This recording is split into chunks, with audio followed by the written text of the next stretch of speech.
Coming up on hashtag that election reaction, are people really willing to move to Canada? And we give you our power rankings for the best Thanksgiving foods. We are your source for Quinnipiac entertainment news.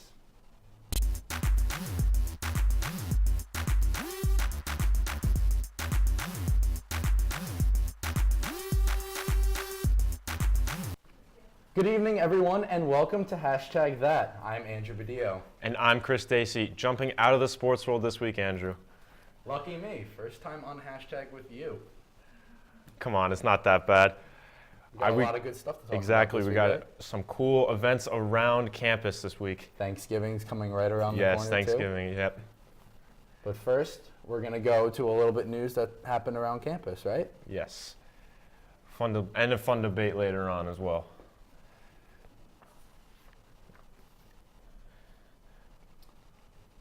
But first, we're going to go to our first package of the day. It's our lead story.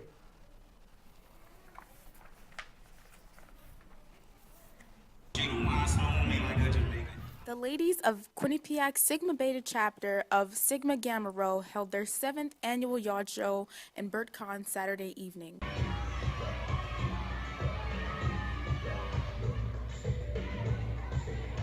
The annual yard show is an event where Greek sororities and fraternities get the chance to tell the campus their organization's history, what they stand for, as well as putting on a performance. Many Greek organizations in the National Pan-Hellenic Council, as well as Latino fraternity Lambda Theta Phi and National Latin sorority Chi Upsilon Sigma, performed at the yard show. The ladies of Sigma Gamma Rho ended the show with a unity stroll with members of SG Rho from different chapters. Everyone that attended the event was invited to join SG Rho in a mannequin challenge. Let's check it out.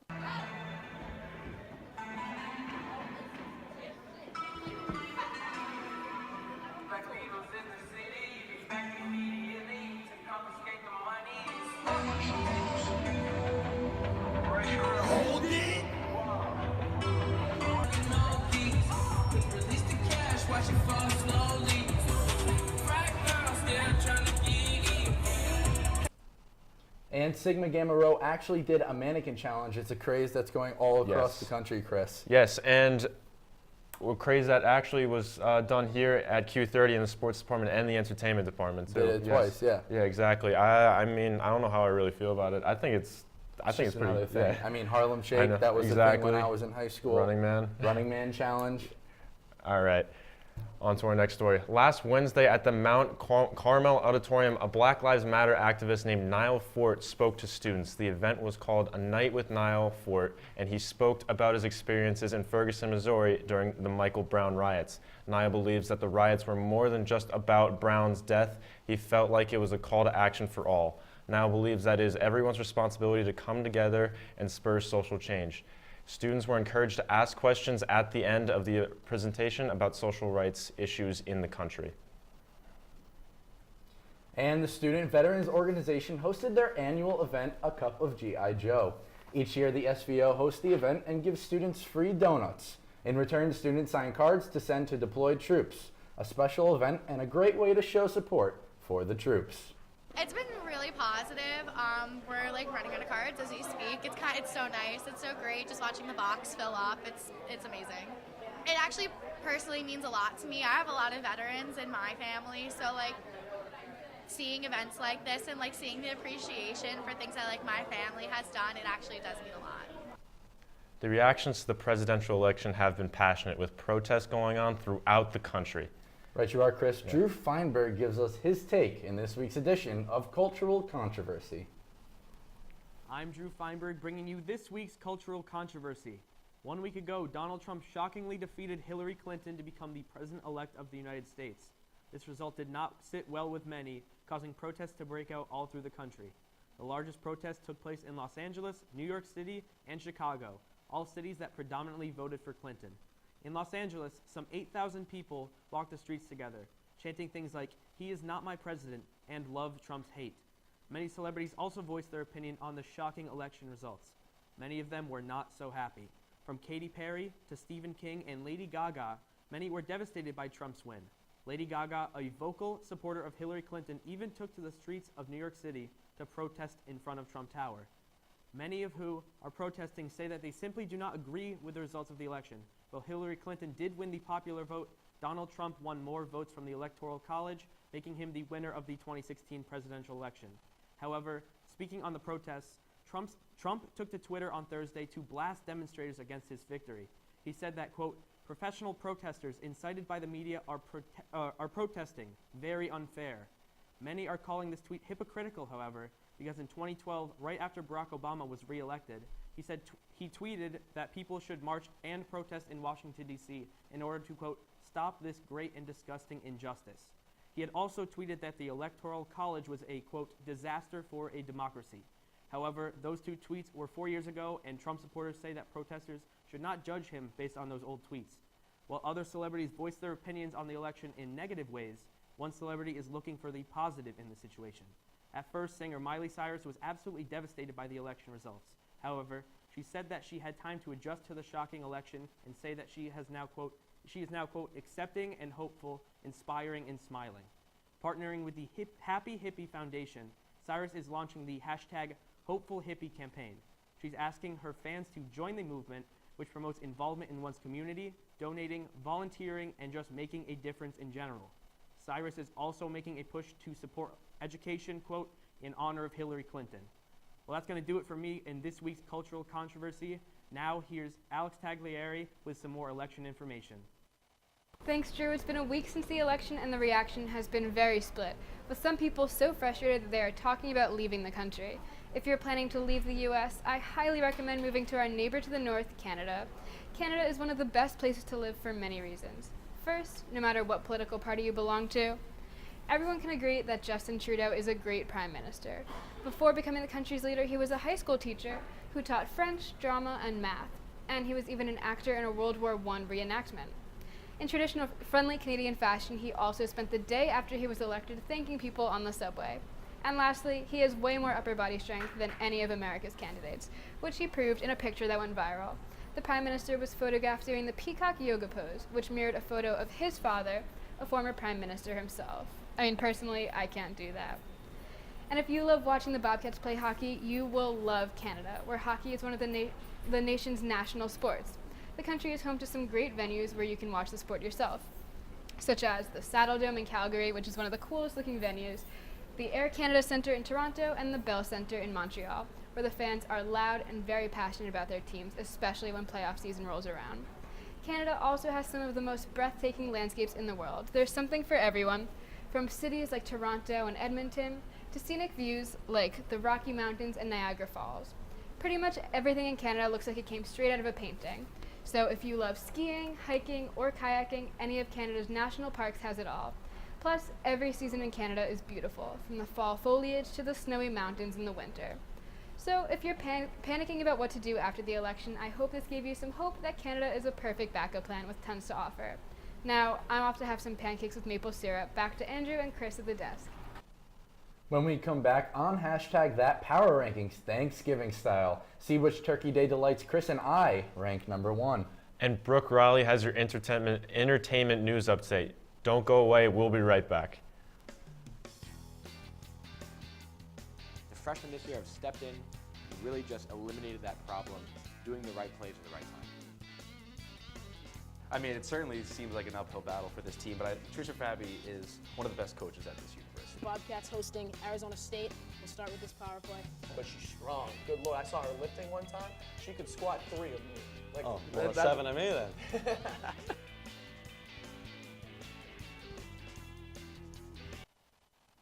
This week's trending topic is hashtag that.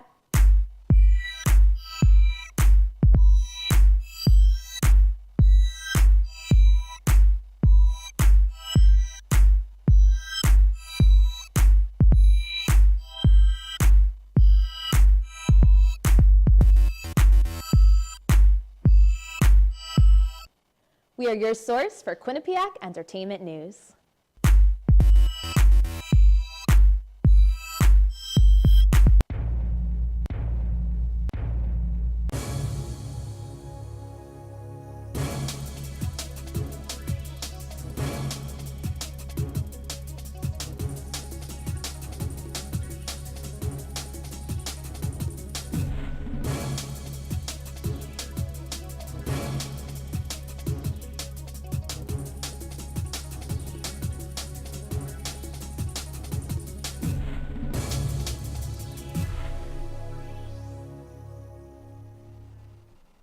Welcome back to Hashtag That. Chris, Thanksgiving is right around the corner. Yes, and it is. The conversation always comes up, whether you're with your friends or your family.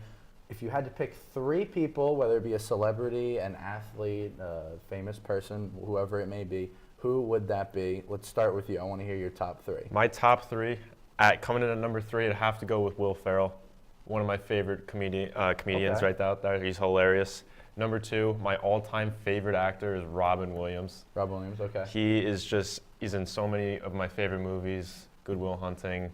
Good Will Hunting person. Yes. Yeah, that's personally fantastic. one of my favorite movies. And his then stand-up with golf, his golf yes. stand-up, Of course, yes. hysterical. Yes. Okay, who's your number 1? My number 1, I'm a New York sports guy, retired shortstop, Derek Jeter, the future Hall of Famer. I don't think you can beat him. Number 2, Derek Jeter. Exactly. Number 2. Exactly. All right. What about My you? Who do you got? I'm going to start number 3. I'm going to have to go with Bill Murray.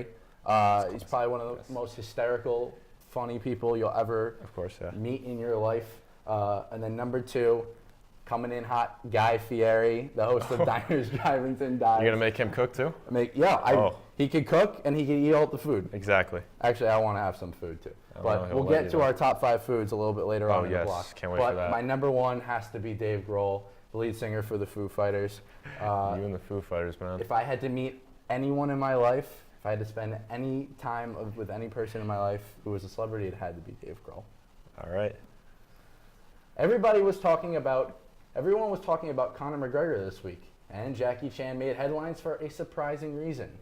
Matt McAuliffe has that and more in this week's Trending Topics. Hello everyone and welcome to Trending Topics. My name is Matt McAuliffe and I'll be swinging you through what everyone was talking about last week on social media. The first trending topic is the new UFC undisputed lightweight and featherweight champion of the world, Conor McGregor. After defeating Eddie Alvarez with a second-round knockout, he is the first fighter to ever hold 2 belts simultaneously in UFC history. In his post-match interview, he said he would like to take this time to apologize to absolutely nobody. There was other language, but I'll leave that out. McGregor has most definitely become the face of the UFC, and I believe he will continue to be for the years to come.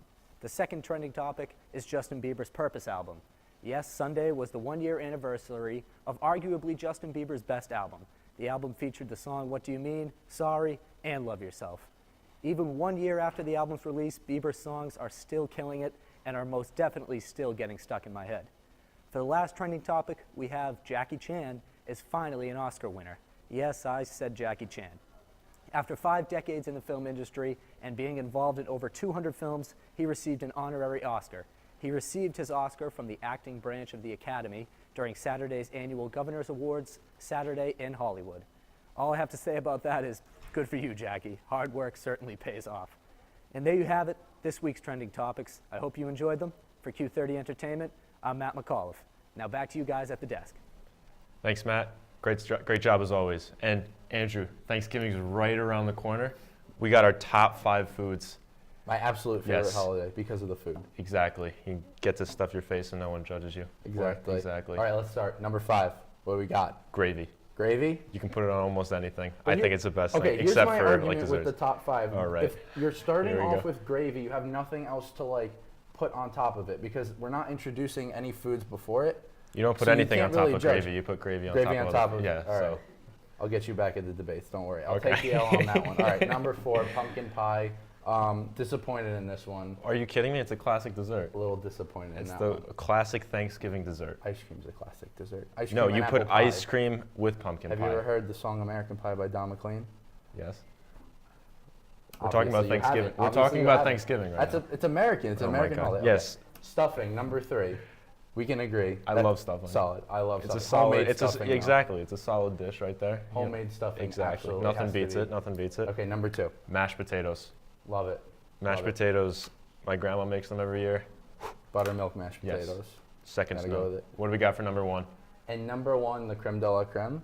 Turkey. Turkey. Of course. Gotta There's no Thanksgiving without turkey. Absolutely. None It's whatsoever. the cornerstone. You have to have it. Yeah. The number 1. Exactly. Both agree on that one. All right. Brad Pitt is back to work in the entertainment world. He has a lot to celebrate this week. Brooke Riley fills us in this week's entertainment news update. Thanks, guys. In the entertainment world, Brad Pitt has made his return. Since he and Angelina Jolie announced their split back in September, he has failed to make public appearances. However, last Tuesday, he went to the screening of Moonlight in Los Angeles, and on Wednesday, he appeared on the red carpet for an event for his new movie, Allied. The film is based on family members of the screenwriter Stephen Knight. Pitt and Marion Cotillard star as an intelligence officer and French resistance fighter who fall in love after meeting on a serious mission. Allied will be opening in theaters on November 23rd. Actor Robert Vaughn passed away from acute leukemia, which he had been battling for the past few months, on Friday at the age of 83. He is most known for playing a slick spy on TV's The Man from UNCLE. He served in the Army as a drill instructor for 4 years and then began his acting career as Chet in the film The Young Philadelphians. He also appeared in the films The Magnificent Seven and Superman 3, and TV shows such as The Dick Van Dyke Show and Law & Order. It was a devastating loss, and he is survived by his wife Linda and 2 children, Caitlin and Cassidy. In more exciting news, Pink and her husband, Carrie Hart, announced that they are expecting their second child. She told the world by posting a picture standing next to the couple's 5-year-old daughter, Willow Sage, and showing her baby bump. She captioned the photo, "Surprise." But it wasn't such a big surprise, considering that when she appeared on Good Morning America last May, she kept talking about how much she loves being a mom and couldn't wait to have more children.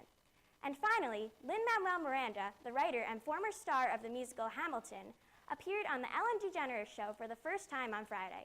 However, the main topic that he discussed was not about Hamilton. Instead, he talked about his recent family trip to Austria. He explained how he grew up with the movie The Sound of Music, and his father was Maria von Trapp in his own mind. They went on the Sound of Music tour with the film crew as their guides, and they all had to sing Do Re Mi at all of the spots where the movie was filmed. That's all I have for this week's entertainment news updates. Now back to you guys at the desk. After the break, Chris and I debate our favorite TV shows from sitcoms to cartoons. Andrew, we'll be right back.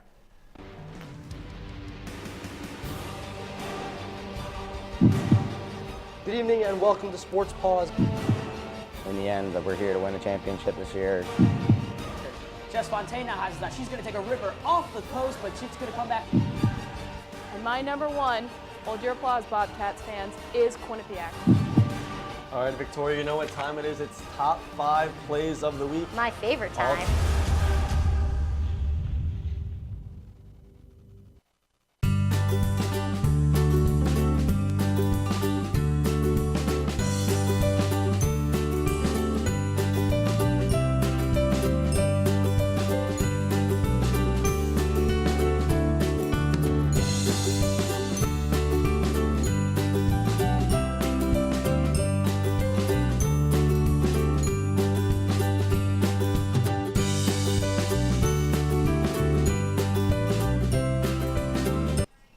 Welcome back to #that. Now we're going to move on to our show debates. Andrew and I will have a friendly debate about our favorite shows. Our first debate is between Malcolm in the Middle and The Office. Malcolm in the Middle is an American sitcom that aired from January of 2000 to May of 2004. It is about a boy named Malcolm and his family, and the show follows Malcolm's life with his family in school and his family life. The Office, it follows a paper company called Dunder Mifflin in Scranton, Pennsylvania. The cast is the people that are working in the offices, from appearances from other employees in around Dunder Mifflin, from the other branches to the corporate office in New York. Andrew, I'll let you start off this one here. All right, emphasis on friendly. It's not going to be friendly. Malcolm in the Middle, it got my vote because it's a show that you can relate to. I enjoy The Office a lot. But when I was younger, Malcolm in the Middle ran when I was growing up, 2000 to 2006. It was my favorite show. Yeah. I related to the characters. I compared my mom to Lois, who's the mother in the show. Okay. She's crazy. She's a working mom. She has to take care of 3 kids in the house. Another kid, one of her kids, they sent to military school. So it's hysterical. It's produced some very talented actors, Frankie Muniz and Bryan Cranston, who we all know is a star of Breaking Bad, amongst other TV shows. But I want to hear your argument for The Office. It's The Office. It's something different. I feel like all TV shows now are like about a family and their dysfunctional life. I guess it's just like it's getting old. No, it's not. Yes, it is. It's never getting old. It is getting old because The Office. It's something different. It's relatable to the average working adult, and I watched it with my dad first, and then I rewatched it a couple times because I think it's that good. My dad's like, this is an accurate representation of his first office that he worked in, which is like kind of shocking and worrying for me if I'm going to work in. And I just think it's like the best show ever. Let's get to the results. Yes. Let's see what All people right. said. All right, I'll take the L on this one. That's a pretty. Yes.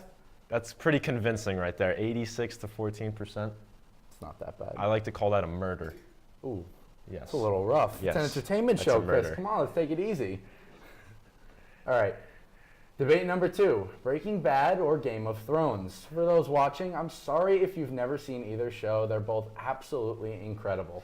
Breaking Bad centered around Walter White, a high school chemistry teacher who resorts to a life of crime and drugs after being diagnosed with terminal cancer. White must choose morals or the well-being of his family. And set in a fantasy feudal world, Game of Thrones takes viewers on a journey through Westeros. Lords, knights, and mythical creatures clash with one goal in mind, to claim the Iron Throne. Chris, I'll let you start off with this one. Breaking Bad it's probably like my second favorite show right after The Office. Like, it's so interesting. It's like this, it's something you would never expect, but like you can totally see it happening. Like, I can totally see my chemistry teacher from high school doing the same exact thing. Ooh, really? It's so cool, like, and you don't expect it. And it's so interesting. Come on. It's an interesting chemistry teacher you had in high school. Don't even get me started on him. But it's so interesting. It's just like it's something you never think of, and the show is so well put together. Like you're always leaving with a cliffhanger in every show. You always want to keep watching. Like, I've pulled all-nighters watching this show. I agree with you. Breaking Bad is a tremendous show, but Game of Thrones really brings something different to the table in terms of the visual effects of the show. They both are similar in that they leave you hanging. Game of Thrones, not so much. Game of Thrones kind of takes you on throughout a journey. Certain episodes leave you hanging, others don't. There was multiple plot twists throughout Game of Thrones that literally just had people gasping. Yeah. Incredible. No character is safe on that show. But let's take a look at the results. I want to see this one. I'm excited for this one. Wow. Gotcha. One on 102%, yeah. 102%. Yeah. It's 54 to 46. All right. It's clear Game of Thrones. Exactly. All right. Now let's go on to some cartoons. Our next debate will feature the one and only SpongeBob SquarePants and Rocket Power. SpongeBob first aired in 1999 and still airs today for those of you who don't know what the show is about. It is a cartoon that follows a sponge named SpongeBob, obviously, about his life and his ventures with his friends at work and back at home. And then Rocket Power is a show about a group of friends that spend their free time playing extreme sports like skateboarding, surfing. Rocket Power aired from 1999 until 2004. Andrew, I'll let you start off with this one. You're a cartoon character. I'm a cartoon character? Yeah, you remind me of Squidward a little bit. Oh, wow. But no, Rocket Power. Wow. Rocket Power is my show. I grew up watching it along with Malcolm in the Middle a little bit later on. But it's just, it's fun, it's different. You never saw a show take a spin on the California surfer dude in a cartoon show. It's easy for everyone to say that they love SpongeBob. I liked SpongeBob growing up. So you admit it's better? No, So I didn't say it was better. I said I liked it. Yeah. It's different. Okay. I like Breaking Bad too. It's SpongeBob. It's the OG SpongeBob. They started in 1999. They're still making episodes today. If that doesn't tell you something, I don't know. Like, I just say that's how good of a show it is. I think Rocket Power is a better show. I enjoy it more. Well, let's take a look at the results here. Pop up. That's what I thought. It's a little closer than I thought. Hey, yes, it's all right. People want to say SpongeBob because they want to be part of the majority. It's totally fine. But Rocket Power, it's because it's better because the people spoke. Absolutely not. Yes. All right. When we come back, we ask Q30 members about their Thanksgiving plans in this week's selfie video. Stay with us.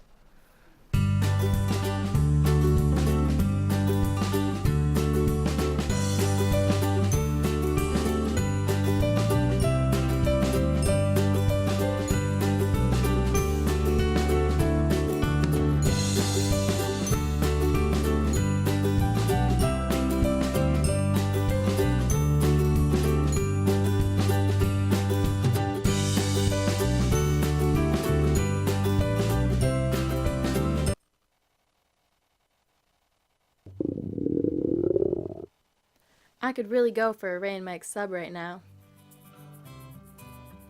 Come to Ray and Mike's and try our Philly chicken and cheese for just over $4. Giant cheesesteak subs and mouth-watering boar's head sandwiches for as low as $4.75. Q-Cash accepted just a mile down the road on Whitney, here at Ray and Mike's. Welcome back to Hashtag That. Chris, I'm always curious to hear what other people are most excited for to come home for during Thanksgiving break. Well, Andrew, in this week's selfie video, the Q30 members tell us what they're most looking forward to when they're going back home during break.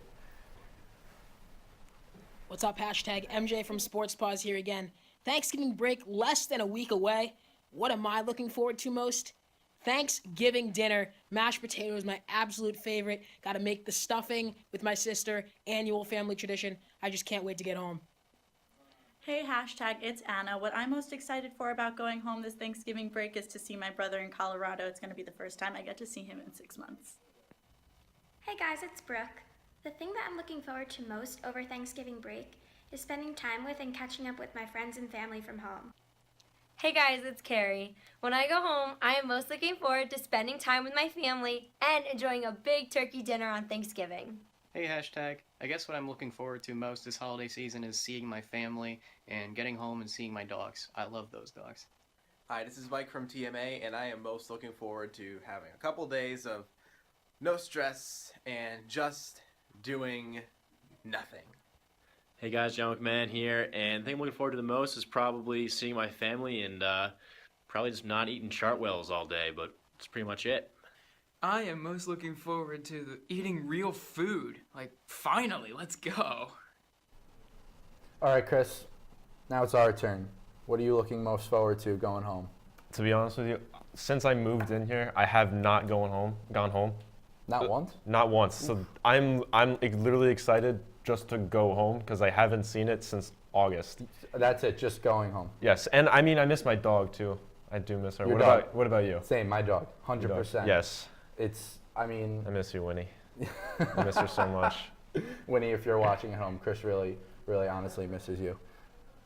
Okay, before we go, be sure to tune back in to Q30 Television next week, in a few weeks, for what I promise you will be one of the greatest moments on Q30 Television's YouTube channel. Q30 Entertainment's Holiday Hottie male pageant will feature 5 male members picked by the members of the Q30 organization. Kirby Paulson, Joel Vanner, Pat Pitts, John Franklin, and myself are the contestants. Each contestant must go through rounds of tasks including Best Dressed, Trivia, Q&A, and a talent performance. Come out to the piazza and watch the show on December 8th. And let me tell you, I am so excited about this. I will be judging this. I'll be one of the judges for this competition. I am super excited to see you out there. Especially, I'm actually really excited to see Pat Pitts. I'm not going to lie. Yeah, Pat Pitts is going to be great. Everyone, be sure to check it out. It's going to be live stream on our YouTube page, Q30 TV. That is all the time we have this evening. Thanks for joining us. For more information, visit our website at q30television.com and follow us at Q30 Entertainment and hashtag that. For Andrew Badillo, my name's Chris Stacy. Thanks for joining us. We'll see you next time.